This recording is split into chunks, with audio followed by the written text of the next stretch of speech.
Olá, meus amigos, Deus abençoe todos vocês, que tenham um bom dia, um excelente dia. E esse excelente dia sempre depende das nossas escolhas. Isso é líquido e certo, tão certo como Deus existe. O nosso dia a dia, a nossa vida, não depende da sorte, nem do azar, porque esses são instrumentos do inferno para enganar os incautos, os que não conhecem as Sagradas Escrituras. A sorte e o azar não tem nada a ver com Deus. Deus não é justo, ele seria injusto se criasse a sorte e o azar. Essa é a realidade, essa é a minha crença, a minha fé. Deus é justo, perfeitamente justo. Ele nos deu e nos dá o direito de fazer as nossas escolhas. E isso ele fez lá no céu, quando criou os anjos. Ele criou todos os anjos com perfeição, especialmente o anjo principal, Lúcifer. Lúcifer quer dizer cheio de luz. Ele criou o anjo principal, o chefe de todos os demais, para lhe servir, para ser conduzido a conduzir os demais anjos, a ordenar, a guardar lá o trono do Altíssimo. Mas Deus criou os anjos e também os deu o livre arbítrio, a liberdade, para eles escolherem os seus próprios caminhos. Foi assim que Deus criou os anjos. Quando Lúcifer deixou-se levar pela inveja, pela cobiça, quando deixou-se levar pela cobiça de querer o trono do Altíssimo, porque ele tinha acesso ao Altíssimo todo dia, toda hora, todo momento. Então ele viu a grandeza de Deus e ele quis ser igual a Deus. Então ele que quis. Não foi questão de sorte ou de azar, foi uma questão pessoal. E então ele caiu, foi expulso do céu. E com ele, a terça parte dos anjos. Ele se tornou o diabo, o acusador, Satanás, e os demais anjos se tornaram demônios, a terça parte que o acompanhou. Quando Deus criou Adão e Eva, foi a mesma coisa. Deus lhes deu tudo de bom e de perfeito, o melhor de Deus. Eles eram perfeitos, tinham tudo, riquíssimos. Eles eram os poderosos da terra, tinham o domínio sobre toda a terra, sobre o ar, sobre o mar, sobre a terra. Porém, eles não foram criados para decidirem suas vidas pela sorte ou pelo azar. Eles foram criados, segundo a imagem de Deus, com uma consciência, o livre-arbítrio, a liberdade de pensar e fazer a sua própria escolha. Deus não cria robôs. Deus nunca criou robôs.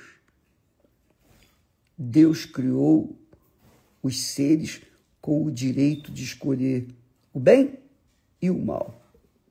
Para Adão e Eva também foi-lhes dado o melhor da terra.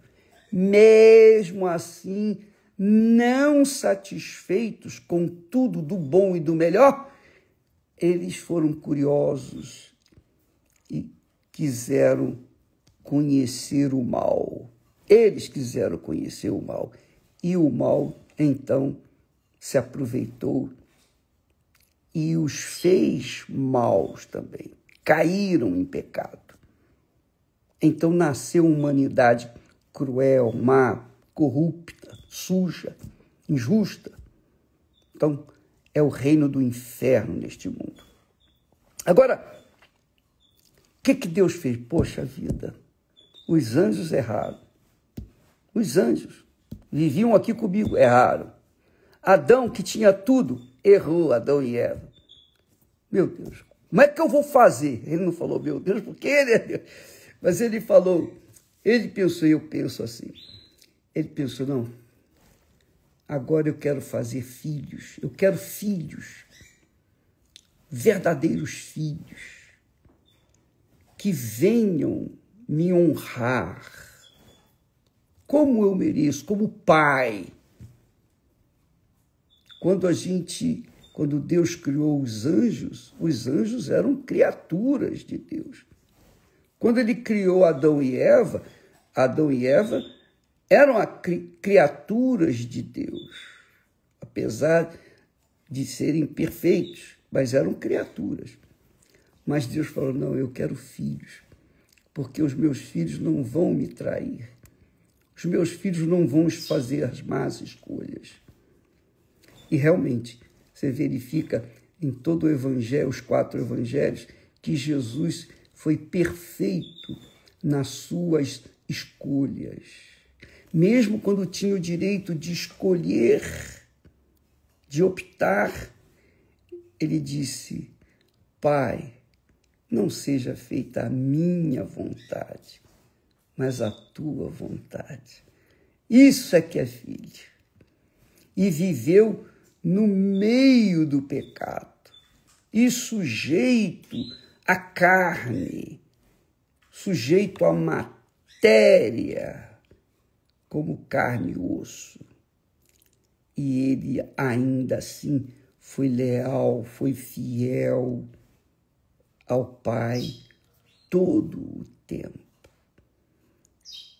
Até mesmo na hora da maior dor, ele disse, não seja feita a minha vontade, mas a tua vontade. 3 vezes ele orou, Senhor, meu Pai, passe de mim, se for possível, este cálice, mas não seja feita a minha vontade. Então, Jesus veio e começou o reino de Deus. O reino de Deus neste mundo é composto pelos filhos de Deus, por aqueles que nascem do Espírito Santo. E nascem do Espírito Santo porque creem no Senhor Jesus, que morreu por eles, deu a vida, deu a alma por eles. Então, esses, quando se entregam, quando se rendem, quando se convertem, quando se arrependem e creem de verdade, e crer é casar, né? Crer é um matrimônio, uma aliança.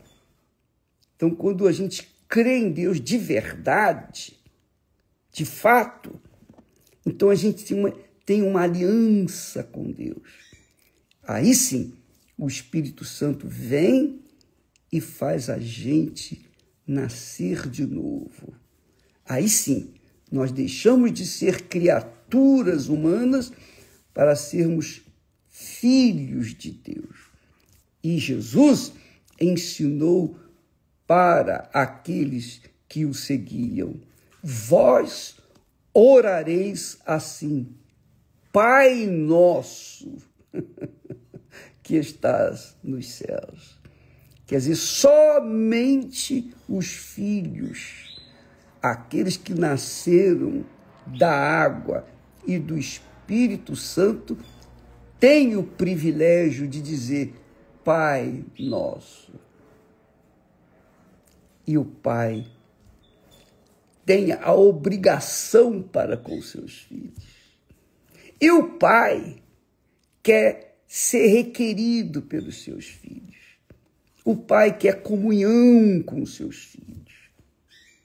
Mas, mesmo sendo Pai e eles sendo seus filhos, o Pai nunca vai deixar que os seus filhos vivam no mar de rosas, porque ele deu esse mar de rosas para Lúcifer e ele se perdeu. Ele deu esse mar de rosas para Adão e Eva e eles se perderam. Então Deus permite que nós, seus filhos, venhamos enfrentar lutas aqui embaixo, problemas, tribulações, angústias, tristezas, porque esse reino é o reino do mal, é o reino do inferno, é o reino do mundo. E é óbvio, imagine você vestido de branco, sair na chuva. Você vai se molhar, a sua roupa vai ficar suja dos respingos da terra. Então é impossível a gente viver neste mundo, mesmo tendo sido nascido da água e do Espírito Santo. É impossível que nós venhamos viver no mar de rosas, porque estamos ainda, por enquanto, neste mundo. Mas, quando vivemos neste mundo, sujeitos às intempéries, os problemas dessa vida, ainda assim nós temos o Pai que está presente com seus filhos 24 horas por dia. Então, ontem nós falamos a respeito do momento difícil, um dos momentos, porque eu tive vários momentos dificílimos, mas graças a Deus, naqueles momentos, foi aí que o Pai se revelou para mim. Se revelou no sentido de, eu estou aqui com você. E isso me confortou, me consolou e me trouxe paz e segurança e certeza, fé, coragem de que aqueles problemas iriam passar, porque o Pai cuida dos seus filhos. E é isso que acontece com a gente. Quando a pessoa nasce do Espírito Santo, ela é espiritual. Ela passa a ter a natureza divina, a natureza espiritual. E a comunhão dela com Deus e Deus com ela.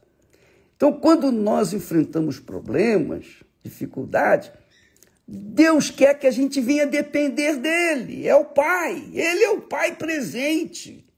Ele não é o Pai ausente, mas o Pai presente. Então, ele quer ser requerido. Ele quer que nós falemos com ele, oremos. Ele não quer que a gente fique na dependência de A, B ou C, nem de igreja, nem de pastor, nem de bispo, de ninguém, nem de religião. Ele quer cuidar da gente. Então, todas as experiências gloriosas que nós tivemos por conta da comunhão de filho para com o Pai. É como os nossos filhos, quando eles são pequeninos, qualquer coisinha, a gente está presente ali para atender a necessidade. Se tropeçou, caiu, machucou, imediatamente o que faz? Chora. Então chama a atenção dos pais que vão imediatamente lá atender às suas necessidades.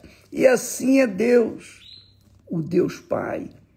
Quando nós clamamos, quando nós o invocamos, quando nós apelamos para Ele, chorando, clamando, mas com sinceridade, não invocando por invocar, mas invocando no mais profundo da nossa alma.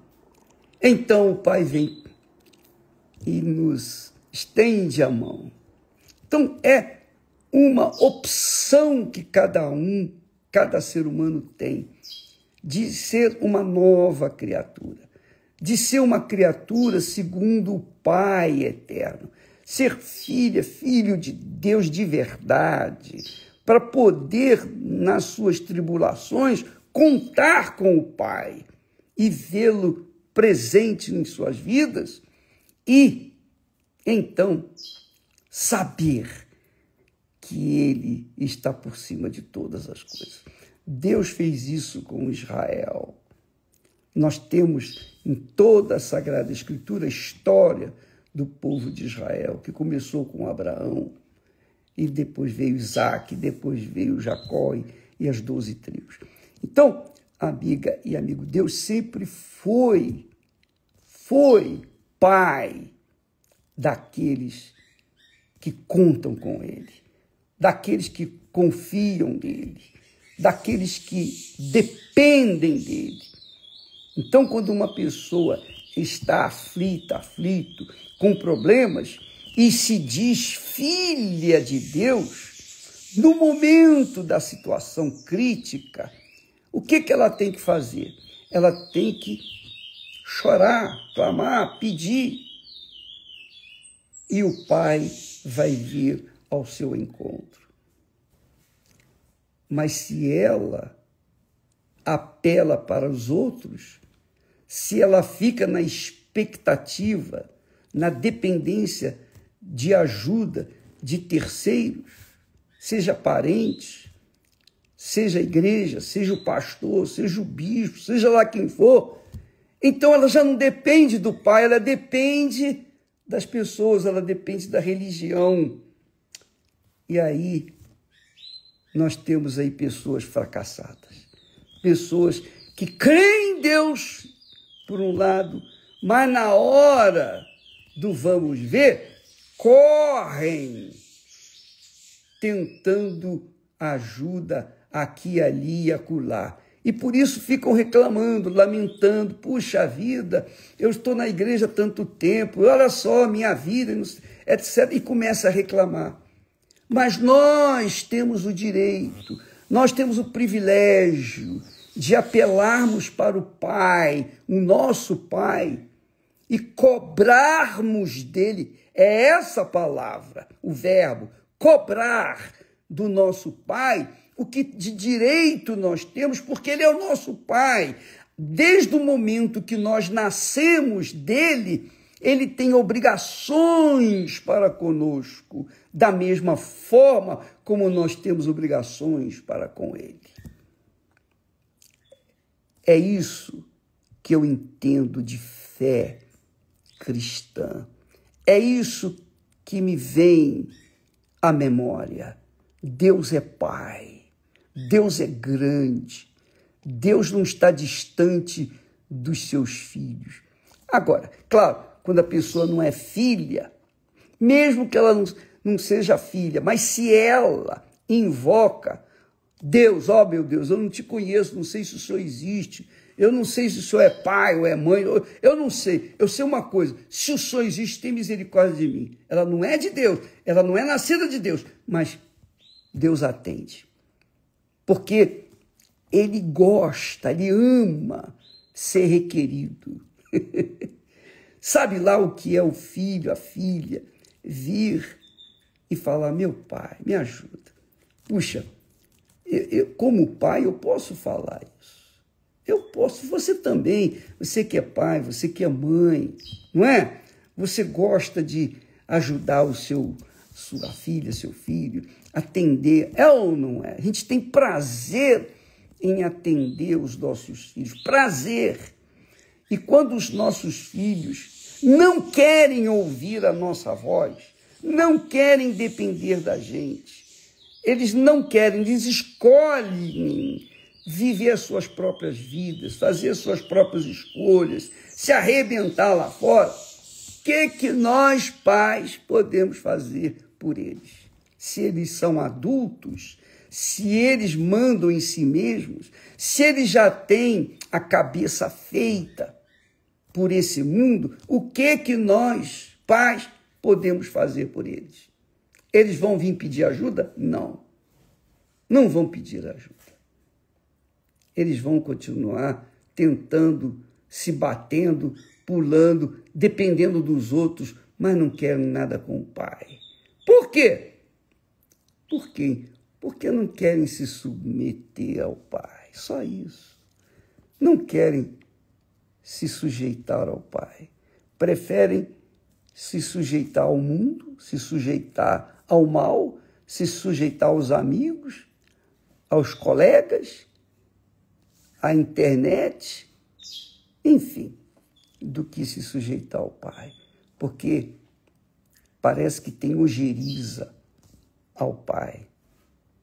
E aí fica difícil para ajudar um filho assim. Eu nunca me esqueço daquela senhora que veio falar conosco uma vez, já faz tempo isso. Ela disse: bispo, o meu filho é viciado em drogas e ele saiu de casa. Nós temos uma condição muito boa, nós podemos dar para o nosso filho o que ele precisa, mas ele não quer, ele quer ficar nas drogas, ele quer viver junto com os drogados. E eu já fiz de tudo. Eu falo: vem, meu filho, vem dormir em casa, vem tomar banho, vem se cuidar. Mas ele não quer. Ele prefere ficar sujo lá na biqueira, prefere ficar sujo, não tomar banho, ficar, digamos, jogado na lata do lixo junto com baratas e ratos, do que vir dormir em casa, tomar um banho e se sujeitar ao conforto que eu posso lhe dar. E eu faço, bispo, ela falando comigo, eu adquiri um apartamento em que eu tinha condições de vê-lo. Eu comprei uma luneta e eu ficava olhando para ele lá no luneta. Eu via os passos dele se movimentando lá no meio da biqueira. Bispo, é um sofrimento terrível. É uma dor insuportável. Eu não sei o que fazer. Por favor, me ajude. Por favor, me ajude. Então, amiga e amigo, Deus é Pai e Ele vê todas as coisas. Ele conhece todas as pessoas no mundo inteiro e até aquelas que vão nascer, aquelas que estão para serem geradas. Ele sabe de tudo, Ele vê tudo. Não há nada oculto aos seus olhos. E Ele sofre também. Ele é sofredor. Você sabia disso? Você pensa que Deus fica lá em cima numa boa? O nosso Pai fica numa boa? Não. O texto sagrado diz, próprio Davi diz, lá no Salmo 86, que Deus é misericordioso, longânimo, etc., mas é sofredor. É claro, quem ama sofre, não é? É ou não é? Quem ama sofre. Você que ama, sofre. Duvido que não haja uma pessoa que ame que não sofra. Então, o amor é sofredor. Deus sofre quando vê, ou se vê, digamos, deixado de lado na nossa vida. E a gente tentando se arrumar, ou se refazer, ou resolver os nossos problemas na dependência de A, B, C, D, de pessoas que a gente nem conhece. Mas Ele é Pai. Quando o Pai é pai, o pai é responsável pelo seu filho. Se você é filho, o pai nosso é responsável por você. Então, aprenda a viver essa filiação com o pai. E muita gente, a maioria das pessoas, mesmo conhecendo as Sagradas Escrituras, a maioria prefere apelar para a ajuda de terceiros. Essa é a religião. É a religião. A religião ensina isso. A religião faz as pessoas ficarem dependentes dela. Você não tem que depender de mim. Você não tem que depender da Igreja Universal, do Reino de Deus. Você tem que depender de si mesma e do Pai, obviamente, sobre todas as coisas. Porque você não é gerado ou não foi gerado por Deus para viver afastada ou afastado dele. Ele não quer isso. Ele quer que você dependa dele. É o contrário do mundo. O mundo não quer que ninguém dependa dele. Deus não quer que ninguém dependa. Ou Deus não quer que as pessoas fiquem na dependência do mundo ou das outras pessoas. Não, ele quer ser o seu pai, ele quer ser um pai presente, ele quer resolver os seus problemas. Então, Deus permite que os problemas, o que nós plantamos hoje, venhamos colher amanhã, para que nós venhamos aprender a depender dele. É isso aí. Isso é muito forte. Hoje à noite, aqui no templo, eu estarei falando sobre esse assunto para tentar abrir os olhos daquelas pessoas que estão embriagadas pelo vinho religioso, embriagadas pelas filosofias desse mundo. Deus nos deu palavra para que a gente pudesse pensar, raciocinar, saber separar o joio do trigo, saber escolher o que é certo do que é errado. É isso que Deus quer. Logo mais estaremos tratando desse assunto, se Deus o permitir, se Ele mantiver esse meu coração, esse meu pensamento para dar para vocês hoje à noite, para que juntos venhamos comer na mão do nosso próprio Pai, não comer na mão de ninguém. Ele é Pai. E eu posso falar isso para vocês. Eu posso falar, porque eu sou pai, eu sou filho. Aliás, agora já não sou mais filho, porque meus pais já morreram. Mas eu sou pai, eu sou marido, eu sei o que é isso. Mas eu já fui filho. Então, você, minha amiga, meu amigo, que quer ter essa intimidade com Deus, relacionamento com o seu pai, venha não para sentir, porque nós não vamos levar você a sentir emoções nos cânticos, nos louvores, que são bonitos, que são bons, são agradáveis, mas eu quero mais que vocês venham raciocinar, saibam raciocinar e pensar para poder, então, fazer a melhor escolha, para que, então, vocês possam colher os melhores frutos. Que Deus abençoe a todos e até amanhã, ou logo mais, ou amanhã, em nome do Senhor Jesus. Amém. Graças a Deus.